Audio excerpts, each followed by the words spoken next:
അങ്ങനെ ഫൈനലി ഞാൻ തിരിച്ച് UAE പോവുകയാണ് കേട്ടോ. ഇതെൻ്റെ രണ്ടാമത്തെ ടിക്കറ്റാണ്. ഫസ്റ്റ് ടിക്കറ്റ് എടുത്തത് ഓൾറെഡി ക്യാൻസലായി. ഇത് രണ്ടാമത്തെ ടിക്കറ്റാണ്.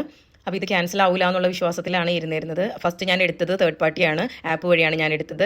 ഇത് ഞാൻ ഡയറക്റ്റ് ട്രാവൽസ് എന്നാണ് എടുത്തത്. അപ്പോൾ പോകാൻ ഉദ്ദേശിക്കുന്ന ആരെങ്കിലും ഉണ്ടെങ്കിൽ ഡയറക്റ്റ് ട്രാവൽസ് ആയിട്ട് എടുക്കുക കേട്ടോ. അവർക്കാണെങ്കിൽ കൺഫേം ആയിട്ടുള്ള ഫ്ലൈറ്റുകളെ കുറിച്ചിട്ടുള്ള ഡീറ്റെയിൽസ് അവർക്ക് അറിയാൻ പറ്റും മുൻകൂട്ടി. നമ്മൾ തേർഡ് പാർട്ടി വഴി എടുക്കുമ്പോൾ നമുക്ക് റീഫണ്ട് കിട്ടാനൊക്കെ ഭയങ്കര ബുദ്ധിമുട്ടാണ്. ഫസ്റ്റ് ഞാൻ എടുത്ത ടിക്കറ്റിന് റീഫണ്ട് ഇതുവരെയായിട്ടും എനിക്ക് കിട്ടിയിട്ടില്ല. അങ്ങനെ നല്ല ടെൻഷനോട് കൂടിയിട്ടാണ് ഈ ഫ്ലൈറ്റ് ബുക്ക് ചെയ്തിട്ട്. എനിക്ക് ടൈം ചേഞ്ച് ആയി, പക്ഷേ കറക്റ്റ് ടൈമിന് തന്നെ, രണ്ടാമത് പറഞ്ഞ ടൈമിന് തന്നെ നമ്മൾ എയർപോർട്ടിലെത്തി. കുഴപ്പങ്ങളൊന്നുമില്ല. അങ്ങനെ അൽഹംദുലില്ലാ ഫ്ലൈറ്റ് എടുത്തിട്ടുണ്ട്. കുഴപ്പങ്ങളൊന്നും ഇല്ലാണ്ട് ദുബായിൽ എത്തണേന്നാണ് പ്രാർത്ഥിക്കുന്നത്. അങ്ങനെ ഫ്ലൈറ്റിൽ നിന്ന് ചെറിയ ഫുഡും കാര്യങ്ങളൊക്കെ കിട്ടിയിട്ട് അതെല്ലാം കഴിച്ചിങ്ങനെ ഇരിക്കുകയായിരുന്നു. അങ്ങനെ അൽഹംദുലില്ലാ നമ്മൾ ദുബായിൽ ലാൻഡ് ചെയ്തിട്ടുണ്ട്. കുഴപ്പങ്ങളൊന്നും ഉണ്ടായില്ല. സേഫായിട്ട് തന്നെ എത്തി. എയർപോർട്ടിൽ അധികം റഷും കാര്യങ്ങളൊന്നും ഇല്ല കേട്ടോ. കാലിയായിട്ടാണ് കിടക്കുന്നത്. അതുകൊണ്ട് പെട്ടെന്ന് നമ്മുടെ ലഗേജും കാര്യങ്ങളും എല്ലാം കിട്ടി. ഫൈനലി ഞാൻ എൻ്റെ റൂമിലെത്തി. ഞാൻ ഏറ്റവും കൂടുതൽ മിസ് ചെയ്തത് എൻ്റെ ലൂനാനെയാണ്. പിള്ളേർക്ക് എക്സാം ആയതുകൊണ്ട് ഞാൻ നാട്ടിൽ പോയതാണ് പിള്ളേരെ കൊണ്ടാക്കാൻ വേണ്ടിയിട്ട്. ഇത്രയും നാൾ ലോങ് ആയിട്ട് നിൽക്കാൻ പറ്റുമെന്ന് നമ്മൾ വിചാരിച്ചില്ല. 1 മന്ത് നിൽക്കേണ്ടി വന്നു.